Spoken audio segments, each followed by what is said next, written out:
O mercado ele tem um fator chamado efeito manada, aquele que é considerado o aplicador de longo prazo. E qual é a visão desse aplicador de longo prazo? 15 minutos. Esses dois setores são setores ótimos, são dois papéis que você pode comprar que nunca vai perder. Garantido por... Recebido muita pergunta sobre o mercado de capitais e pessoas que falam, mas por que a ação caiu?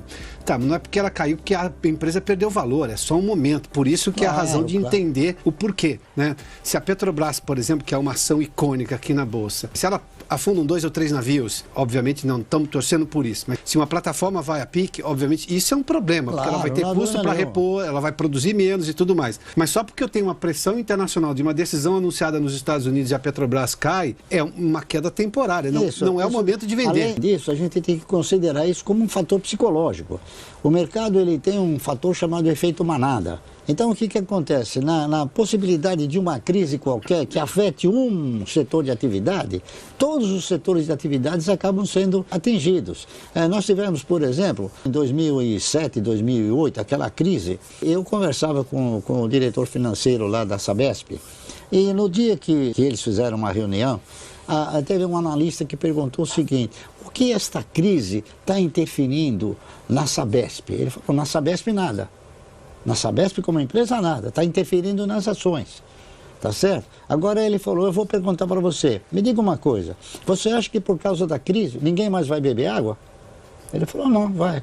Você acha que por causa da crise ninguém mais vai tomar banho? Vai. Então nós vamos continuar sendo a Sabesp, vamos continuar faturando. A única coisa é que o mercado, por fatores psicológicos, ele acaba exercendo uma pressão geral e nessa pressão geral as nossas ações também. Pronto, acabou. É uma explicação extremamente lógica e é o que ocorre no mercado. Eu faço essa analogia, por exemplo, com Petrobras, com empresas de energia, até parece que não vai acender a luz quando você chegar em casa. Exatamente. Então a empresa de energia vai continuar vendendo. Claro, não há dúvida nenhuma. E, inclusive, hoje nós temos no mercado um esforço sobrenatural da gente desenvolver matrizes energéticas com fontes limpas, né? E eu acredito que esse redirecionamento de recursos para essas matrizes de fontes limpas, elas vão alicerçar uma produção muito mais dinâmica e muito mais barata para que todos nós possamos usar energia. Basta, não posso deixar de lhe perguntar, porque eu tenho absoluta convicção que os espectadores estão querendo ouvir exatamente essa pergunta também. Quais ações, não necessariamente empresas, mas quais setores é um bom momento para se olhar para a compra de ações hoje? De longo prazo, com a sua filosofia. Você sabe que as ações, elas, em muitas ocasiões, elas sofrem ingerências por causa de estratégias, né? Então, o setor de energia elétrica, ele tem 3 segmentos que são os segmentos que compõem o setor. É geração, transmissão e distribuição. Geração e transmissão são os 2 setores que podem ser considerados os 2 setores melhores equilibrados, aqueles que você tem custos operacionais melhores, não é isso? Porque na geração você gera a energia e você tem 2 ou 3 clientes. A transmissão, a mesma coisa, você transmite e tem 2 ou 3 clientes, então a tua operação é muito mais fácil. Na distribuição, você tem centenas de milhares de clientes, então a tua operação é muito mais... Então, o setor de energia, ele tem como foco principal esses 2 segmentos, geração e transmissão. Teve uma empresa que é a Transmissão Paulista de Energia Elétrica, era uma empresa que ela veio num crescendo, custava R$16, não é isso? Ela veio crescendo, chegou a 78. É isso? 16 para 78 o preço da ação. Exatamente. Então, o que aconteceu? Eles resolveram estrategicamente fazer um grupamento. Esse grupamento converteu, quem tinha uma ação ganhou 3 de presente. Consequentemente, o preço também ele foi rebatido para 4 vezes. Então, de 78, 79 reais, o papel veio para 19. Então, psicologicamente, olha como isso funciona psicologicamente. Você olhava o papel, num dia ele custava 78, no dia seguinte ele custava 19. Nossa, como caiu essa ação, vou comprar. Está entendendo? Essa é uma verdade. Então, esse papel, a Transmissora Paulista de Energia Elétrica é uma empresa que ela pode voltar a percorrer essa trajetória, tá certo? E é uma empresa que paga um bom dividendo também. Eu também tenho uma convicção muito forte, em virtude da convivência no setor de celulose e papel, que é um setor que vai ocupar um espaço magnífico em virtude da penalização em relação ao plástico, não é isso? Sim, claro. Então é isso aí. Esses 2 setores são setores ótimos. A Transmissora Paulista de Energia Elétrica e Klabin, principalmente, são dois papéis que você pode comprar que nunca vai perder. Celulose e energia. Garantido por mim. As dicas de Luiz Barsi, bom investidor, pessoa física aqui da Bolsa. Para você poder investir em Bolsa, é muito importante que você faça uma análise bastante bem fundamentada daquilo que você pretende do mercado de valores. Quando eu direciono as pessoas para investirem na Bolsa, na verdade, eu as direciono para que elas invistam na geração de riqueza, na circulação da riqueza e na distribuição da riqueza. A ação, ele é um complemento que você vai comprar, não porque você está simplesmente comprando uma ação.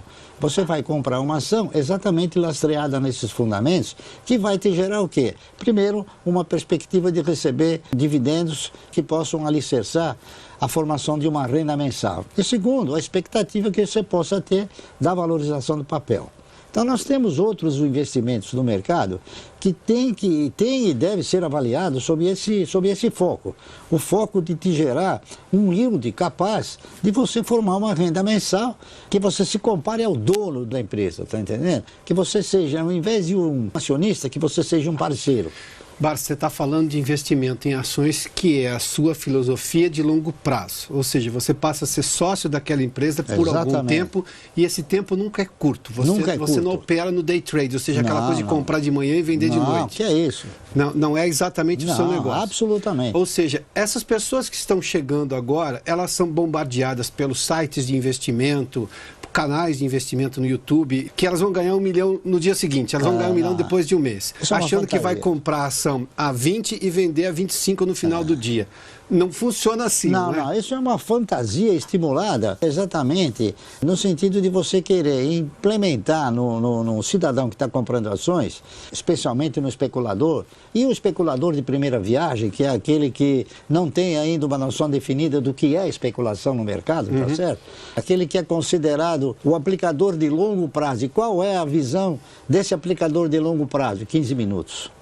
Tá entendendo? Essa aqui é a verdade. E outro fator que tem sido observado no mercado é que os especuladores atualmente, eles estão se contentando com uma margem de ganho quase que sem nenhuma representatividade, com 2, 3, 4 centavos. Às vezes o cidadão, ele produz... Já repassa uma ação. Ele produz um ganho, tá entendendo? Isso em virtude que muitas corretoras, eu diria a maioria das corretoras independentes, elas têm a necessidade de giro, que as pessoas girem para que produzam corretagem, não é isso?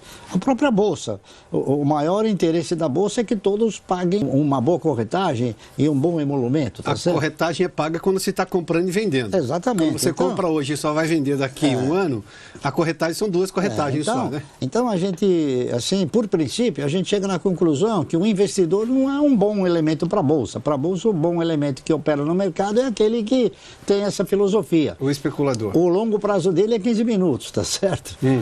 Então, tem acontecido de muitas pessoas ingressarem no mercado, mas não com a filosofia do investimento.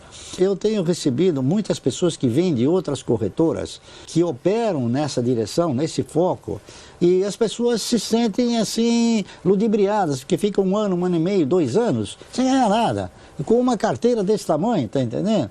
E começam a perceber, não é produtivo nem para elas e nem para o mercado, que elas pura e simplesmente entreguem o valor a uma corretora para que a corretora faça aquilo que ela desejar. Eu sempre digo às pessoas o seguinte: não, você tem que participar do mercado, você tem que estar atento, você tem que ser consultado. Tudo que se fizer em relação aos seus recursos tem que ser de comum acordo, para que você saiba, para que você acompanhe, para que você aprenda. Se você não atuar dessa maneira, você não vai aprender nunca. Isso não é uma lógica, uma filosofia de renda fixa que esse investidor de renda fixa está trazendo para o mercado de capitais? Ele punha o dinheiro lá e esperava, sei lá, 6 meses para receber o valor. Por isso é que o mercado de ações precisa de acompanhamento cotidiano. Exatamente. As pessoas às vezes falam: poxa, mas por que você não escreve um livro? Eu falei assim: não, eu teria que escrever um livro por dia. porque as coisas se modificam de uma velocidade tal que você não tem condições de colocar a coisa num determinado parâmetro que não seja mutável, que não seja dinâmico. O mercado de ações é um mercado dinâmico, tá certo? E se você não acompanhá-lo diariamente, sistematicamente, você perde a noção do tempo. É muito importante você se inscrever no canal, porque ele representa a nossa voz, tá entendendo? Nós não temos uma didática tão fundamental e tão objetiva como tem aí o canal. E o canal é um órgão de divulgação que procura não adivinhar, mas transmitir aquilo que realmente é importante que os senhores saibam para se conduzirem de uma forma positiva no mercado de valores.